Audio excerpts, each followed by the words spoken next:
Hello, everyone, and welcome back to our first AFL Fantasy Fanatics live show of 2026. We are back. AFL Fantasy, the platform, is not quite back yet. We'll be getting that hopefully later in the week and looking forward to it. But big season ahead. I just sort of dawned on me that we'll be live every Sunday night up until about November. So big season ahead. But I'm your host, Bales, and you can find me at BAILSDT across the socials. And join me, as always, a couple of my good friends in AFL Fantasy Fanatics. We'll start off with Jordox. Jordox, mate, I know we've chatted, obviously, we've all chatted a few times with the club preview series, but first live show of the season, mate. How are you? Ready to get 2026 underway? Very ready. I mean, I'm not prepared in any way, but I'm definitely ready for the game to open and for us to have a good look at it. It's been a strange preseason compared to the last few years, I guess, just waiting in anticipation for the game, and it's nearly here. So yeah, definitely getting excited. Yeah, exactly. Get up to much over the off-season break, mate? Any sort of plan or any sort of things you did or anything like that you want to let listeners know about? Nah, nothing exciting. Just, had plenty of time off work, had a good Christmas with the family, and, all the good stuff we do when the footy's gone. But let's bring back the footy, hey? Yeah, exactly right. And joining us is a couple of very new additions to the AFL Fantasy Fanatics officially. You would have heard them a number of times over the last couple of seasons joining us from live show, but we thought we'd make it official and put it down on the contract. But Taezer, mate, welcome to the AFL Fantasy Fanatics. Obviously, we had you on for the club previews and we announced it, but first live show of the season, maybe a few extra people tuning in instead of the club previews. But, mate, welcome aboard for 2026. And how are you, mate? How was your off-season break? Thank you, mate. I'm well. Really happy to be on board and part of the Fantasy Fanatics. I'm getting ready for this new season, especially with all the changes. It's exciting. Some opportunity, maybe for something different to happen. We'll see. Yeah, exactly right. Just looking forward to that. The platform opening. And another new addition. You would have heard him if you were listening to the AFLW Fantasy Fanatics pod throughout last season, but again, officially jumping on for the men's season this year. It is 2024 runner-up, Tom Hales. Tom, mate, welcome for 2026. Good to have you on board, mate. How are you and how was your off-season break? Yeah, off-season break was good. We're not going to talk about the other sport I very much have an interest in. We won 1-0 in Boxing Day tests, so we'll forget about the rest. We know that's the most important one. But apart from that, I had a good time. It's weird having a warm Christmas, having grown up in the cold, but had a good time, refreshed and ready to jump back into some AFL fantasy and try and go one better than 2024. Yep, exactly right. Now we've got a big season ahead, as mentioned before, and looking forward to having obviously both of you guys on board. And Guesty, well, he's at his off-season break.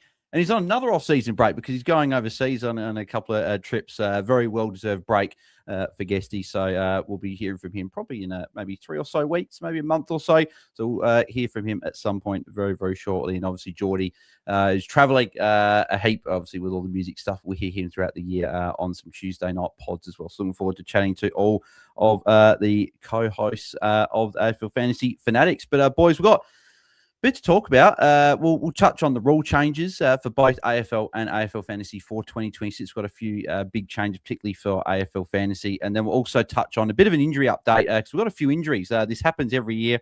First week back for a lot of the players. It seems to be that they have such a big break, sort of end of the season towards before Christmas, and they got that Christmas break. So a bit of stop-start, and we see a few injuries do occur. So we'll chat about a few of those there as well. But and we'll answer some questions as well as we go through. If it's sort of about players that aren't on the injury sort of thing, we'll leave that to the positional previews when we do those live, sort of starting from next week where we do the defender preview. So we'll keep it to sort of what we're talking about tonight, but we'll try and get a few questions as we go through. So if you've got any questions, you are tuning in live, make sure you do. And if you aren't tuning in live now, we'll be live every Sunday night about this time, unless there's obviously a game being played where we'll be live after. So make sure you guys do tune in live because you get questions answered and tune in live, and it's good fun. So make sure you do. So, boys, we've got a few rule changes this season. So let's start with the AFL fantasy changes. We'll start off with. And I think that the biggest, obviously, change is obviously the new platform. But, Jordox, the big change in terms of rules for AFL fantasy is the 50% time on ground threshold, which I don't want to keep going back to old wounds, right? But Tom Stewart. I wouldn't have been caught with that multiple times last year. And who knows, would have maybe top 500. But how do you feel about the time on ground threshold 50% rule? And sort of what do you think that changes with sort of how we approach the game in 2026? Or is there any change? Probably too early to know what changes we're going to make, strategically. But I think I like it. What I like about it is we saw Supercoach and Real Dream Team, rest in peace, Dream Team, in recent years add the 23rd player, where you field 23 players, but the worst score drops off. And that was what they brought in to sort of, remove that bad luck factor of if you have a player go down on 2 in the first quarter. So I like that Fantasy is doing that, but they're doing their own spin on that. I think it's good that they're doing their own version. The 50%, I mean, I play draft and keeper leagues a lot, and we use time on ground thresholds in that as well. But usually around the 20%. If they've only played a quarter. But I guess the 50% sounded weird at first, but then if you remember that there's no subs, it's a pretty good metric to put in. So I like it. I think it's just one of those things that it might take a year or two of us playing with it to get a feel for how to use it to your advantage. Yep. Yeah, exactly. I think that the other thing as well that it helps is the 50% time on ground in terms of if there's an injury or something like that, it'll help with that. And obviously you won't get that score. And obviously the other thing is, right, if a player plays 45%, they score a 70 and they have a good half, but they go down, and you've got someone on your bench that scores 60 points and they play a full game, you'll still get that 70 points. You get the high score of the two, but more often than not, it's likely to be the person on your bench that's likely to score high because it's probably going to be an early injury. But it also can help mitigate if a rookie, because we've got no subs, right? But I still feel like there's going to be the Ross Lyons of the world where they're going to play a player on 45% game time. We're still going to be mitigated from that if you somehow happen to have them on the field. And Taezer and Tom, I'll just go to you because obviously this is probably the big rule change for AFL Fantasy. So I want to get both your boys' thoughts on this. Taezer, I'll go to you first, then Tom. Yeah, I think it's going to lend itself to consistent rookie scoring. Maybe not necessarily higher rookie scoring. Well, I mean, it'll definitely be higher than Luke Trainer's 2% time on ground. But I think it'll just mean that that players are going to get that 50%. They're going to get, even if it's only one rotation, they'll get that each game. I think the lower end of what it could look like is think back to Hugh Boxall or I think Hugo Garcia. Both of those were getting used at St Kilda with about 50 to 55% time on ground. But at least they're getting used. So, even if it was only one rotation for the whole quarter, I think that could be the bottom end, and mean more likely that rookies are sustainable. Yeah. And the only thing I would kind of add is that it brings a little bit more jeopardy into the looping game.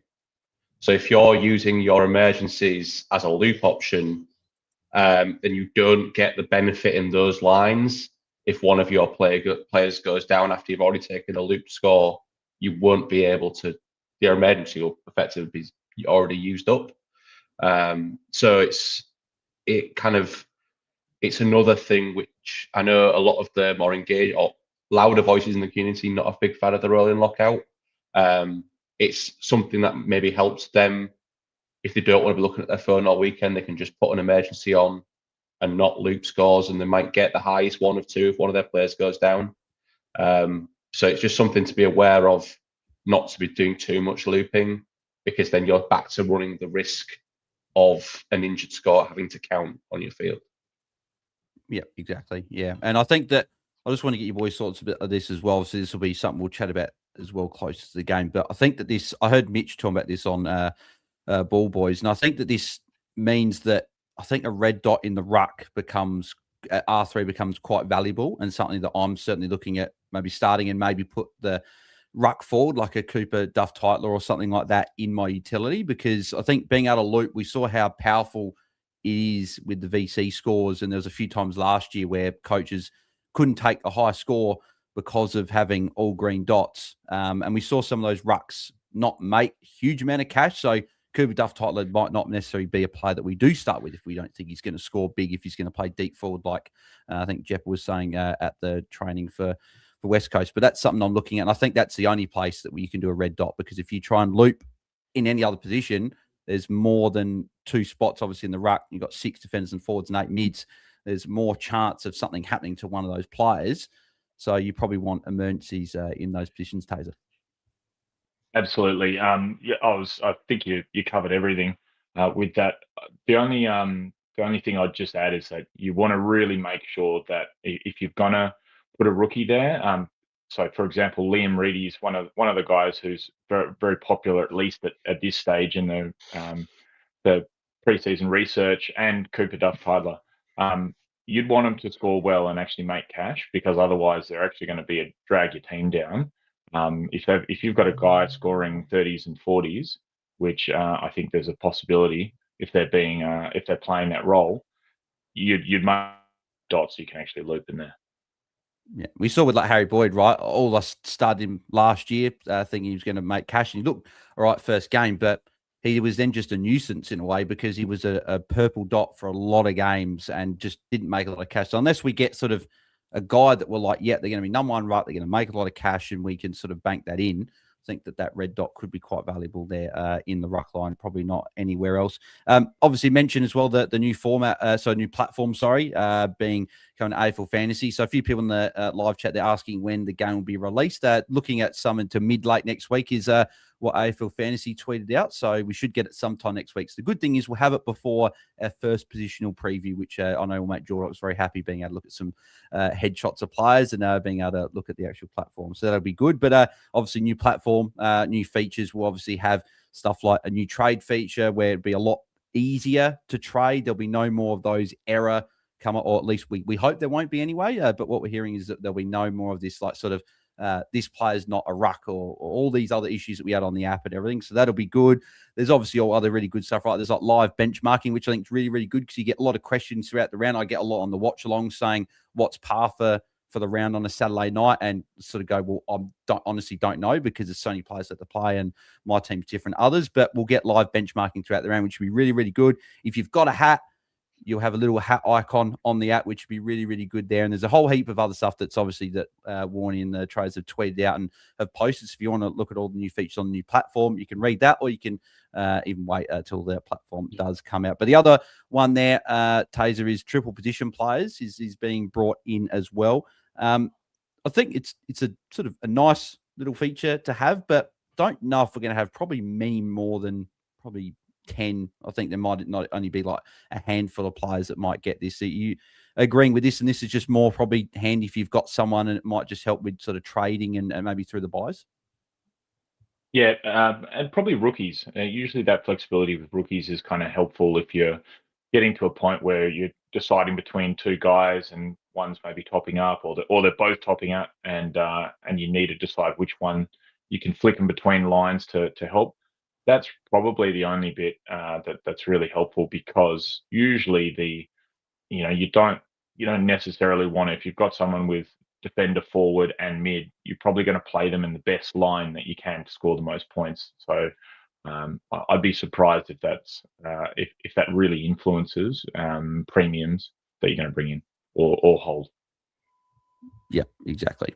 And then the other thing I forgot to mention as well that's also there is you can actually obviously we saw when coaches would trade players out, and it would just sort of still show the player that they trade out that was still in their team. You'll be able to see that they've traded out that player, but you won't be able to see who they bring in until that player plays. So it'll be a little bit easier in terms of opponent sort of viewing and scoring, and you'll be able to see some of those top 10, top 100 coaches and sort of what they trades they do throughout the round, if you do have a look at that as well. I think that's probably it from terms of AFL Fantasy change. I think we'll go to the AFL rule changes now. So, yeah, Tom? The quick thing I will say, guys, is this is a brand new platform. they were going to be teething issues when it first. There's going to be bugs. There's going to be teething issues when it first opens. My advice to you, to everyone, would be to get your trades done early.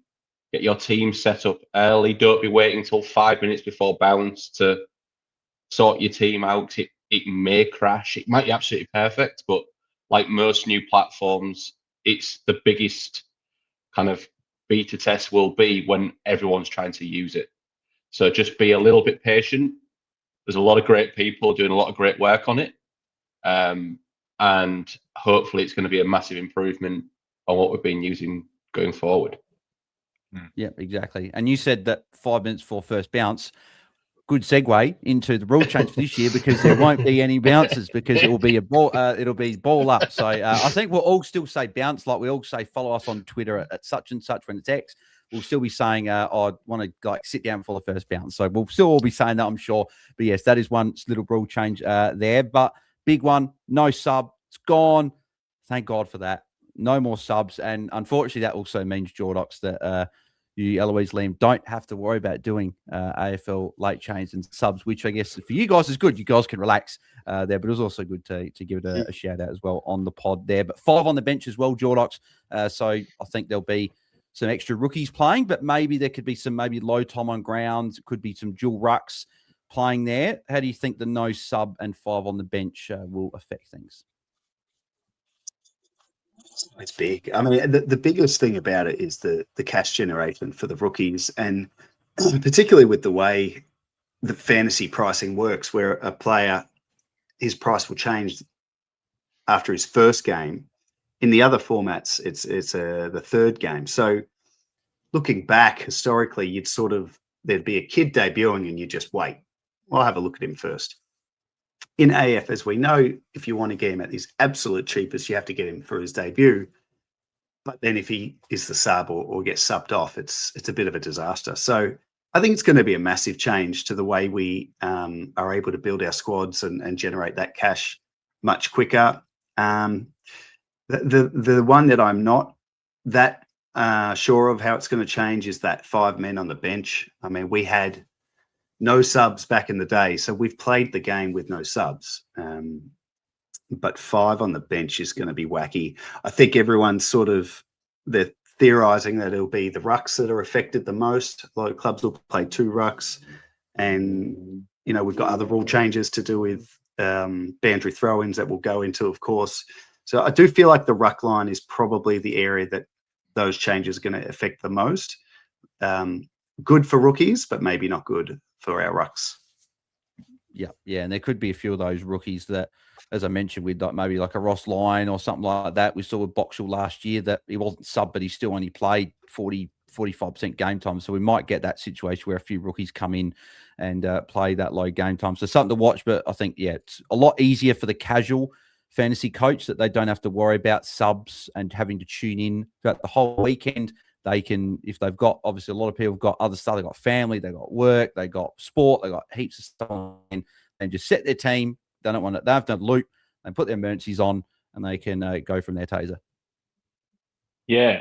Do we think that it's going to lend itself to having maybe experienced players, your Dane Zorko, your Scott Penderbury, having sitting off like the last quarter, or doing that if their team's up because they've got that extra rotation? Yeah, I think absolutely. It's a really good point. And I was just thinking it before, like, I wonder if any clubs will approach it as 4 on the bench with a sub still and sort of use it in that same way rather than have the 5 of them rotating through. So yeah, it's going to be tricky if it isn't as simple as all 5 rotating through, because you're right. If you've got someone, and it may not even be a Zorko or a Pendlebury type, it could just be a guy that's a little sore. We used to have that worry. If a side was up by heaps, maybe they'll sub out one of their stars just to rest them. And that seemed a little bit risky for a club to do that. But now there's nothing stopping, chucking someone on the bench for the most of the last quarter. Yeah, we saw like, and Tom, you will know this as well in the AFLW. We actually saw this with GWS. They named it unofficial sub in Alicia Newman, and she didn't come on until midway through the third quarter. So you sort of wonder, is there going to be a team like a St Kilda? We keep saying St Kilda, Geelong, like these teams that play silly buggers with their teams. Do they just name an unofficial sub with some rookie that doesn't come on until the third quarter? We're hoping that doesn't happen. We're hoping that these teams will just sort of spread the load, and maybe their stars will play 3-4% game time less. They don't have to play the 90% game time, and they can sort of spread it evenly across the board. And I think the better teams will probably be able to do that and rest maybe a few players. But yeah, Tom, is that something that could potentially raise its head at once or twice throughout the year?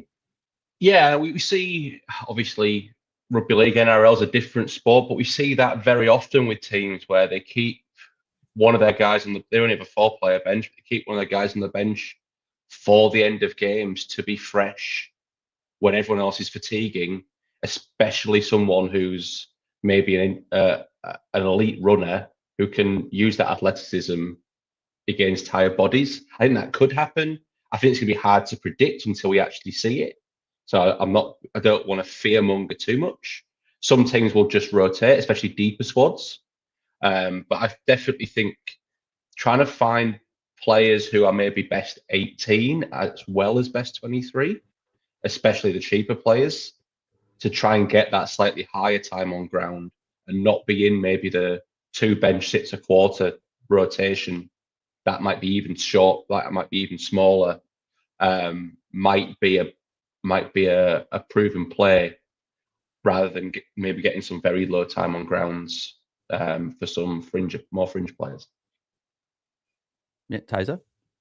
Yeah, I was just going to add that it'd be really worthwhile watching opening round and seeing how the different teams deploy that 5th person and what kind of rotation they get. So is it a single rotation a quarter?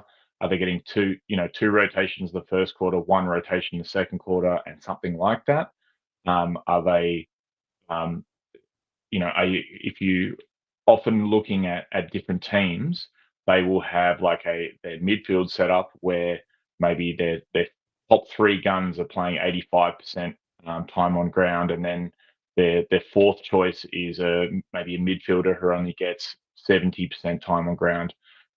It'd be worth seeing what that player is getting as a consistent kind of time on ground, because that's likely to be worked out by the fitness staff or worked out by the bench rotations as the optimal rotation for splitting it up amongst the teams. And pretty soon there'll be patterns with like, okay, this is what someone's going to get as that 5th rotation, without injuries and so on.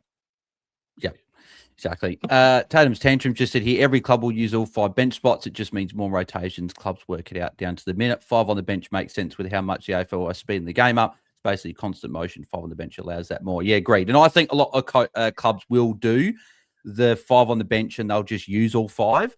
But just sort of after seeing it once in the AFLW, knowing that some coaches can try and be a little bit smart and try some different strategies and see if it works, they might try this once or twice. So just be careful with a few of these players. But as Tom said, I think it's better to pick those players inside at least the top 20 players, and you're not looking at maybe them sort of going in and out, Tom.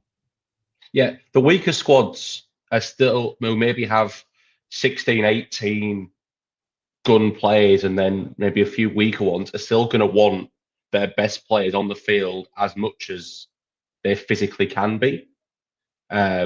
It might just be a more rotation between the weaker 6-8 players who just basically go on and off twice as much as the better players. So each team will be slightly different, I think. And that opening preseason game, opening round, first couple of rounds, it's gonna be. I'd love to come back to this point after maybe 2 or 3 rounds, just to see how teams are using it and how we can use that in order to pick the right premiums or the right mid prices to jump onto that can put up this consistent scoring that we're looking for. Yeah, exactly. And Tay, just before I go to you, we just got a message as well from a good friend of the show, Liam, saying it's only going to take 2 or 3 early injuries for a team before coaches start holding back a player until the second half. And yeah, that could be definitely another thing. We see a few early injuries, and we could see coaches adapt with that as well. Taezer, Jordox, yep. Are we going to start reading into who's named last on the bench on a Thursday night and start letting that seep into our decision making? I bet we do. I still think there was some teams did name, but I feel like it was just us being sort of almost as fancy coaches paranoid, going, "Oh, they're going to be named sub, are they going to? Oh, what's going to happen there?" But no, I think we're still going to do it anyway. We're still going to have that sort of program with subs and that we're still going to go. Oh, who's last on the bench? Who knows? But Taezer, you want to make one last point there before we moved on to another rule change? Yeah, a couple of real quick ones. Firstly, that the total number of rotations hasn't changed. So just the previous comment. Yeah, the previous comment was saying like coaches are going to rotate them through. That is true, but they can't rotate them through at the same rate. So what you'll probably find is, things like the midfield are probably the ones that get the extra rotation, as opposed to, it's not just going to be wholesale different or an extra rotation for everyone. So that's the first thing. And then second thing, I think it'll the way that fifth person on the bench will be deployed is probably going to be the same way that subs are deployed as well. So that's if you think of someone like Hawthorn, Luke Bruce is coming back from injury, so several weeks in a row he gets deployed as the sub.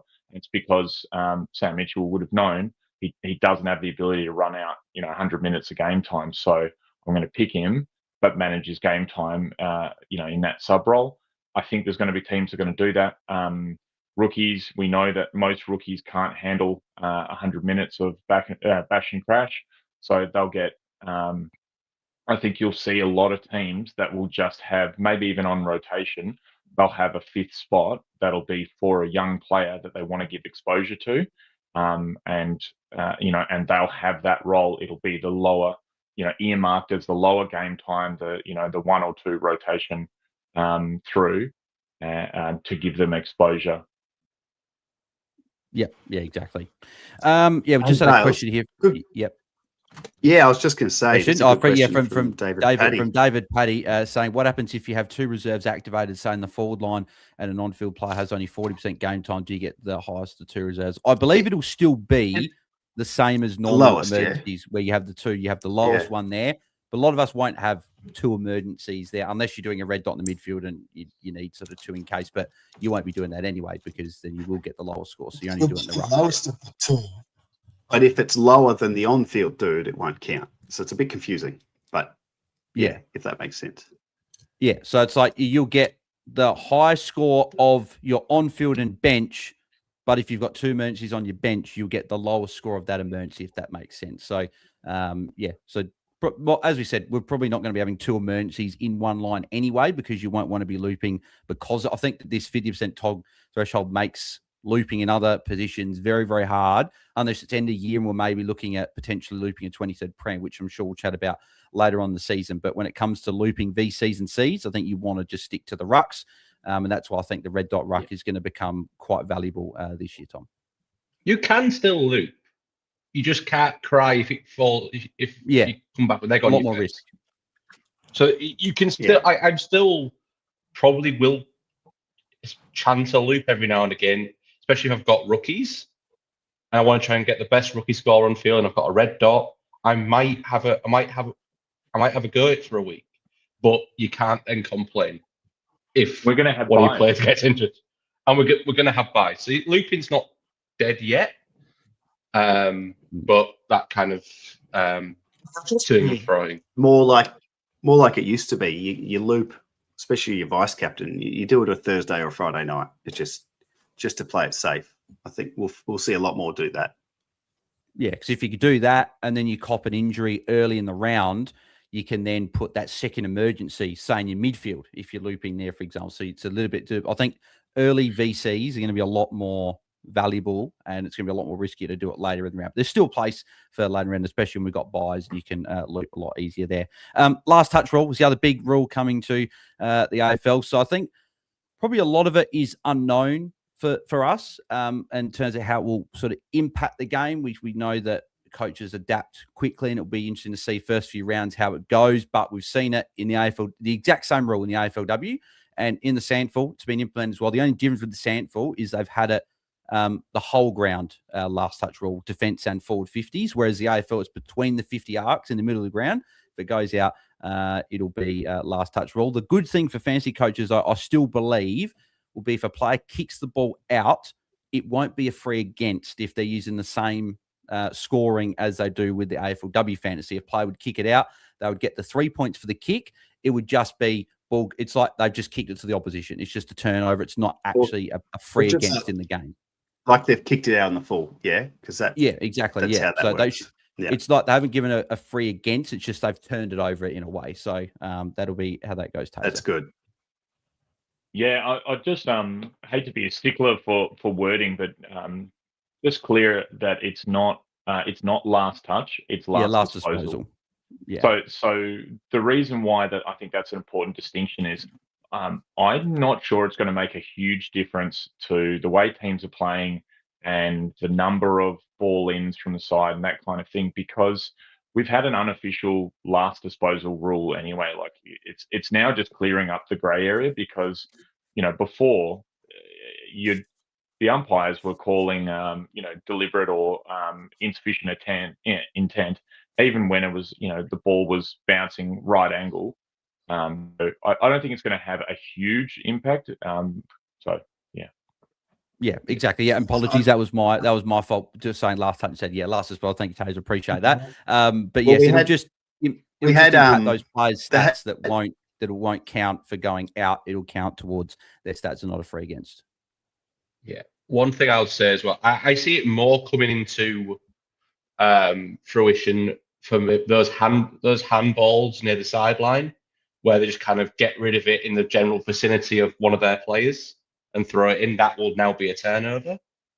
Apart from that, it's maybe a couple of stoppages a game that'll be decreased for the rucks. I don't see it being that big an effect on the rucks. In I've not done the research. This is completely opinion. I don't see it having a huge effect on the number of stoppages and on therefore ruck scoring. It might have a very small effect, but I think general variance will very much override the 2 or 3 stoppages a game that will be different this time. Yeah, if I can jump in and I want to give a hat tip to the fantastic at Fantasy Nut on Twitter, Vams, who wrote a really good article and then has had a podcast with Contest Fantasy pre-show. Contest Fantasy.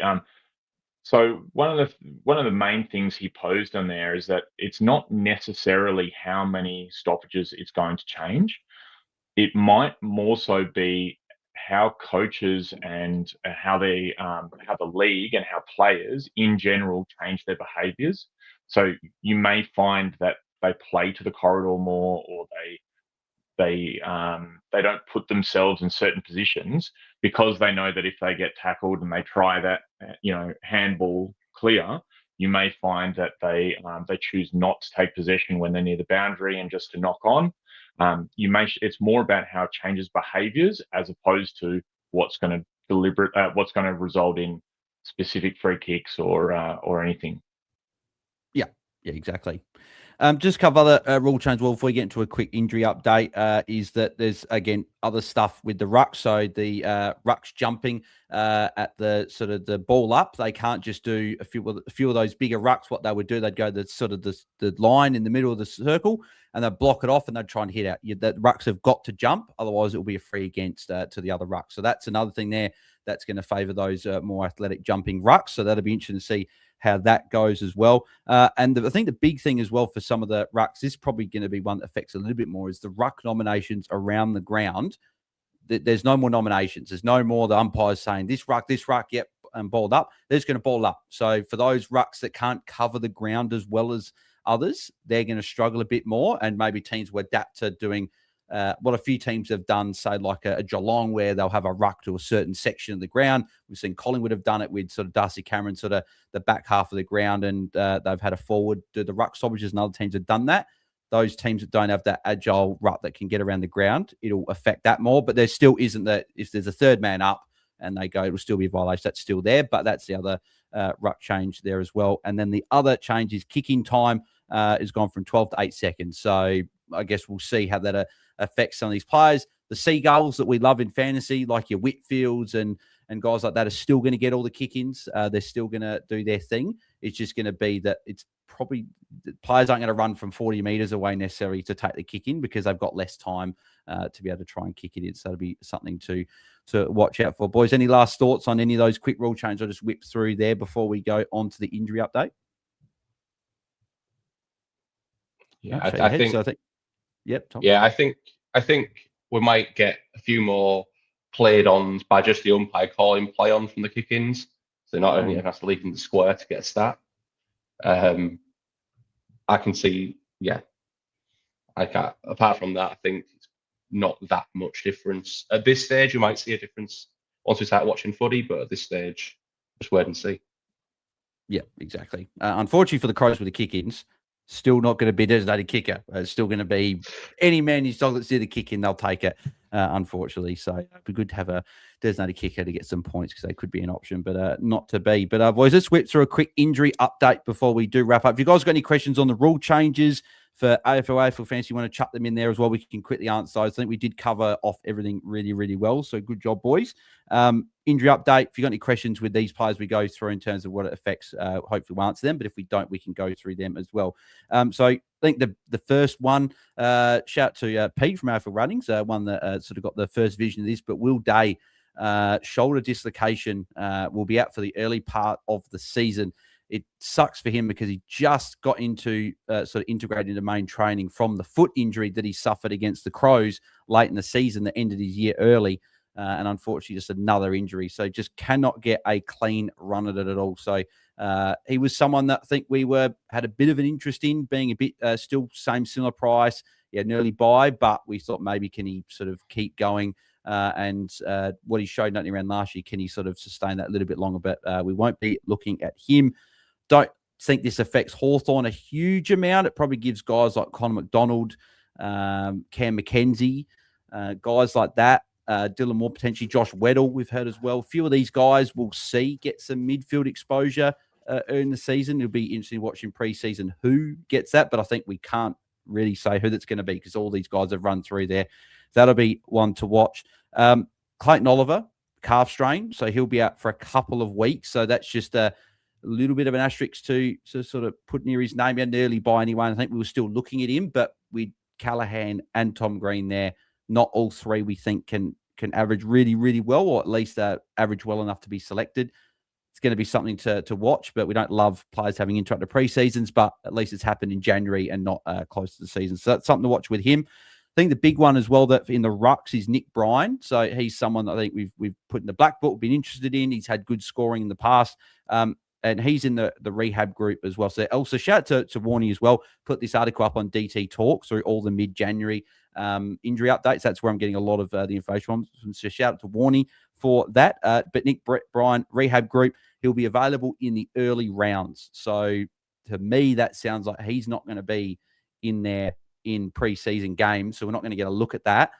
If he's ruled out for a few weeks, that maybe brings a Vigo Vicentini into the mix for us there. But I think at the moment, we're just watching and waiting with the Essendon ruck and sort of seeing how that lines up there. Josh Smiley, quad injury, running laps, not in full training yet, but his basement, we're hoping he gets a run in the Pracky games and we can look at him as a bench option for us. Tom De Koning, calf injury, not in full training yet, and he's not certain to play opening round. So obviously we're still a little bit out, so there's still time for that to sort of be fine, but they're not certain with that yet. There's no sort of real fantasy relevance with that just yet, unless it's for draft, but if it was something that was to prolong into the season, does that bring in Romar potentially into some sort of calculation anyway? Dan Houston, hip injury, had surgery in mid-January, so that's going to be very interrupted preseason. They sort of haven't said if he's going to play Pracky games or not, but we talked about it on the Collingwood preview, Taezer and Tom, that with such a difficult run for Collingwood to start the season and some other really good value options without the early buy, that we also like heading into preseason. I think that probably crosses him out pretty much just with that. Having surgery mid-Jan, certainly not anything you want to be hearing about. Sid Draper, club being conservative, got a bit of a groin soreness and groin injury. We saw it a bit last year that he had a few niggles, so he's a cheap option we're looking at as a bench forward. So just, again, something to monitor. Just look and see if you get some of those pracky games in. Kitty Coleman, I just thought I'd mention, he's not injured, but he's tracking really, really well. And Brisbane's saying he's pretty much the fittest he's ever been is sort of the quote that I heard. So that's really good to hear, but really interesting to see. Had this chat with Supercoach DR and Jesse. Really interesting to see where he lines up. Does he go into defence? Does that push a Jasper Fletcher or someone up the ground more? Does Kitty Coleman play on a wing or forward? Who knows? I think we've heard rumblings that maybe could be playing high at the ground. They got a lot of guys back there, something to watch in preseason, but good to hear that Kitty's tracking well because he deserves a good run at it. Max Gawn, finger injury. He's in a splint, but should be available for Origin. So had a couple of weeks, but he should be all good for Origin, which is good. And the last one I'll touch on as well was Jason Horne-Francis. Good. So this one noteworthy for draft until the make-up port to midfield, but foot injury, resume running. And expected to join drills over the coming weeks after plate was taken out of his foot. He's on track to play pre-season games, but bone eased heel before progressing. So that's a quote from Warney on the DT Talk one. I thought that was good to read out the full quote there to get all the information in as well. So Horne-Francis a watch, and Ollie Wine's also the 2-game suspension. Does that bring a Will Brodie potentially into the mix early in the season with that good early run? Could be someone to be looking at as well there. And just while I'm on it, the other sort of fantasy noteworthy suspension is Isaac Rankin, 1-game suspension at the start of the year. So won't be looking at him round 1, but I still think he could be a good option there. So, boys, we've read through all those. What are the ones that, Josh, I'll go to you first. Is any do you want to touch on from those injuries and sort of made that how that could affect that team? Yeah, I think the biggest one clearly is Will Day at Hawthorn. Such a shame for him. And yeah, it's a real bugger. But, crisis creates opportunity, and the Hawks midfield, just in general terms, is a fascinating watch when you consider maybe behind Adelaide, they had the worst midfield of the top 8 last year. And they, tried to move heaven and earth to get Zach Merritt across. They let James Warple go. And now Will Day's going to miss, a chunk potentially of the start of the season. So they're kind of where they were last season, but one step backwards. And there's a guy that I like, and I've been bullish on for a while, and this has just got me really excited. But I think Josh Weddle is going to be someone that we're talking about a lot more as we get closer to opening round of round 1. There's been talk of him training with the midfield. I think he's been such a all-round player, backline, forward, wing. He's got the body, he's got the size, almost like a Dan Curtin. We could be looking at him going into the guts at Adelaide. I'd be fascinated to see if Hawks do it and if it works, because he'd be a very nice starting player for our backlines if he suddenly has a bit of a spike due to playing midfield. Yeah, and he's a different guy as well if he gets thrown in there to what they've already got in there, right? So a different element. We know teams do like having some different pieces in the midfield. So yeah, I think that's a good shout and someone to be looking at for sure.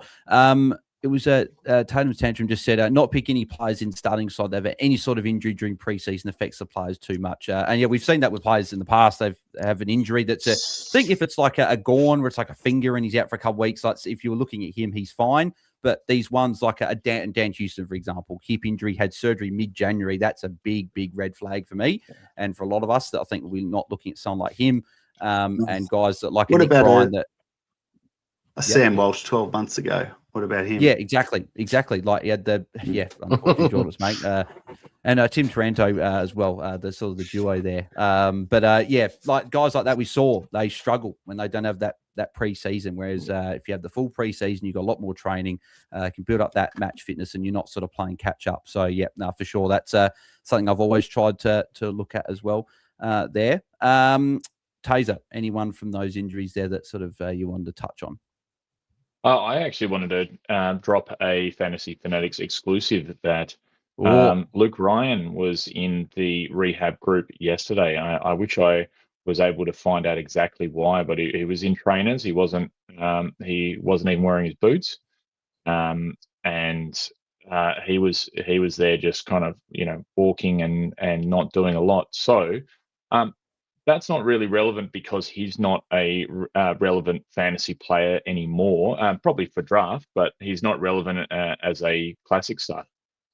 But I wanted to say he's relevant because he has probably the biggest market share of kick-ins in the league. And if he's not playing round one, if any news comes out that he's going to be missing, just watch this space because Jordan Clark only needs maybe 2 extra kick-ins a game to go to become relevant and to be a top 6 defender. Yeah, Warney did have this in the article here. Luke Ryan's shoulder stabilisation surgery has kept him in a non-contact program. So that's something to watch because Freo have got a really good early run. They got Geelong round 1, which isn't necessarily easy, but after that they've got some really good fixtures. So something to definitely keep an eye on as well in the preseason. Cooper Simpson days. Yeah, he Cooper looked Simpson. okay. Now, Cooper Simpson, unfortunately, was also running laps. So he and Brandon Walker were running laps and doing shuttle runs and cone work and things like that. They're both wearing boots, but weren't joining in. So, unfortunately, unlike last season, I was there a little bit more in early Jan and saw a bit. I'll be kind of popping my head in over the next week or so a little bit more if I can, and finding out if things are just a week off or load management or whether they're they're actually carrying something. Yeah. Jimmy just had a couple of ones here as well, saying Vigo as a starter, maybe with Brian out. Yep, and that's again something. If Brian's ruled out for say a month, 6 weeks, something like that, start of the year, then Vigo VST becomes a viable starting potential R2, R3 option if you want to pay right up for someone there.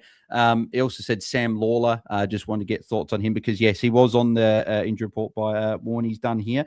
In full training before Christmas after surgery in July on the hamstring. Obviously did that against Geelong. Sort of back end of the year. So yeah, good full training. He's a forward. He's cheap. Does he get that bump in the midfield with hopefully a full preseason, which is what we're hearing? Someone to watch in the early preseason. And he also asked about Connor McDonald. So Tom, I want to get your thoughts on that, and then sort of you can chat about any of the guys that with the injuries that you want to chat about. What are your thoughts on Connor McDonald? Because I think from what I heard, he averaged either more or just about the same as Nick Dacos in like the under-18 champs, and he's got that pedigree if he plays the midfield. What are your thoughts on him? Yeah, Connor McDonald priced at 68. I just don't quite think he will have. I don't see that role being stable for him in the midfield. I might be wrong, and that's a little bit expensive for someone who might be a pinch hitter in the midfield. I'd be wanting, can he average above 80, 85 when they've got so many of those mid-forward types? Like Nick Watson saw a bump end of last year and looked good as that kind of best player on the ball who goes forward. Dylan Moore played more around the ball. Like if Weddle's going in there as well, along with the plethora of fringe mids they've got, I can see it being could be a very good pick, but a bit too risky unless we hear he's our number 1 mid this year. He's served his time up forward, and he's going to be the number 1 banana. Then I might change my tune. I think he's a good call, McDonald. I think it's a very good call because he went backwards last year in terms of scoring, but this will be his 5th year. He averaged 78 the year before. All it takes is just a little bit more time in the guts, kind of like what we saw with Rankin at the Crows. So, yeah, I think McDonald's going to be good. Whether he becomes, I kind of feel like he was going to get midfield time anyway. So I don't know if this Will Day injury necessarily affects him, but I think he was set for a bit of a uptick anyway. Yeah. Taezer? No, I actually, I'm quite strong on Connor McDonald. If I get the sniff that he's playing in a role that allows him to have maybe 50% centre bounces, I am on that. I'm starting him. I think he could be exactly like Connor Rosie was 2-3 years ago, and Zach Butters was Like, I think he's a guy that really has fantasy pedigree and instincts, and he just needs the role. So I'll be on him so quick if it looks like that's what's going to happen. Yeah. Now the price is awkward, obviously, but as a forward, that probably brings him in a little bit more if he was just a mid or a defender. So that's something to watch there, Tom. Yeah, the round 3 bye, starting with GWS away, then a very nice Essendon game, round 1, then Sydney before his bye.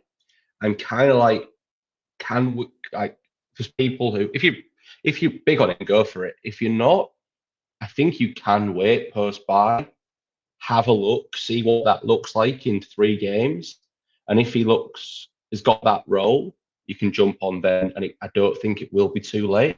And if he pops in a tough match against GWS, if he pops a big score, I think we'll all be starting him anyway. So I think you do have the early bye gives you that wait and look, and he's not going to get away from you, and that obvious jump on point after post bye. Yeah.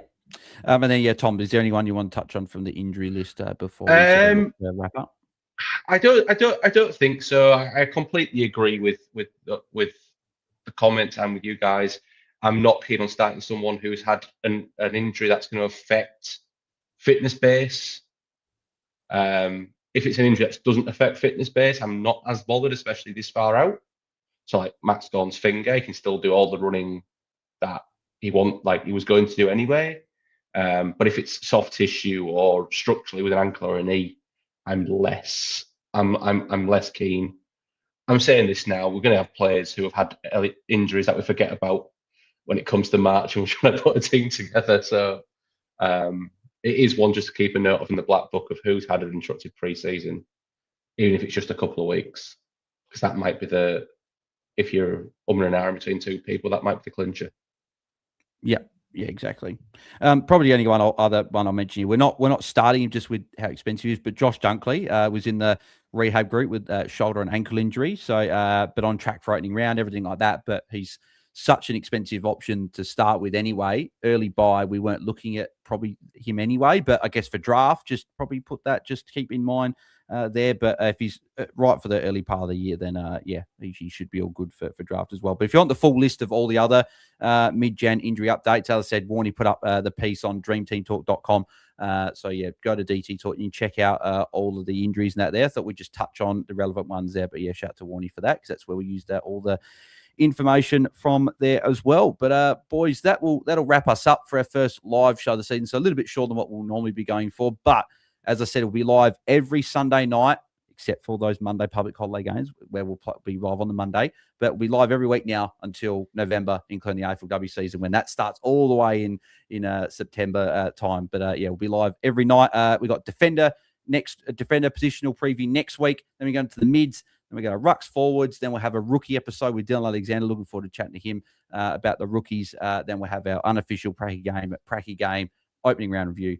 And then round 1, boys. So we got 7 live shows, 1 down, 7 to go before we here for round 1. So very much looking forward to the pre-season ahead. But Jordox, mate, pleasure once again to have you on. Where can people find you across the socials? And finders keepers, where can they find that and anything you want to tell us about that?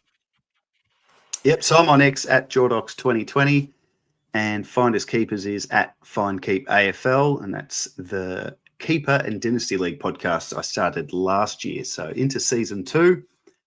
First episode was out last week, which had Dylan Alexander. We went through all the rookies and the best draft prospects. And tomorrow's episode comes out, and it's my defender rankings of the players I think likely to be available. So go and check that out. And great to see you, boys. It's going to be a big year. Yeah, looking forward to it, mate. Thank you for jumping on. Taezer, mate, thank you for jumping on. Good to have you on board for 2026. Where can people find you across the socials? Yeah, glad to be on board. And people should be able to find me at Taezer87. I'm going to be doing a bit of the Freo track watching over the next month or so. So if you want to know about any Freo players, send me a message. Yeah, our very own Freo correspondent. Love to hear it. And Tom, mate, good to have you on for the 2026 season. Obviously, had you for 2025 for the AFLW, but good to have you on for the men's season here as well. Where can people find you across the socials? Yeah, you can find me on X at Tom_Hales_. Looking forward to 2026, and I can't wait to make a team and then start tinkering. Yeah, exactly, mate. Looking forward to it, mate. Thank you for jumping on board. And you can find me at BAILSDT and us at AFL Fantasy Fans on X. As I said, it'll be live next Sunday night, same time, doing our Defender preview pod. So looking forward to that. And we'll have our club previews continuing Monday, Wednesday, Friday this week. Geelong tomorrow. Then we got Gold Coast and GWS as well. I've got Stevie Fizz jumping on for the Gold Coast one, which will be really good to talk to him about his Gold Coast Suns. If you are tuning in live, make sure you do smash a like on the video and subscribe to our channel if you haven't already. Our big goal this year, we hit 4K last year, which obviously thank you very much for everyone that did that. But now moving to 5K, halfway to 10K, which is incredible. So thank you everyone that's subscribed so far. But if you haven't already, make sure you do. I think we're just over 4,100, near 4,150. So appreciate every one of you guys that's done that so far. Plenty more preseason content to come. If you're listening on the podcast and want to leave a 5-star rating and review, that'd be very, very much appreciated. If you want to leave a review, I might even read it out on one of the pre-season episodes if you'd like to do that. And the Patreon, that'll be kicking off within the next couple of weeks as well, with some preseason content there as well. Looking at big season, some good changes for the Patreon. A lot more content this year than last year. So looking forward to that. And we'll catch you guys live next week for our Defender preview pod. So thank you everyone, and have a good start to your week. See ya. Bye.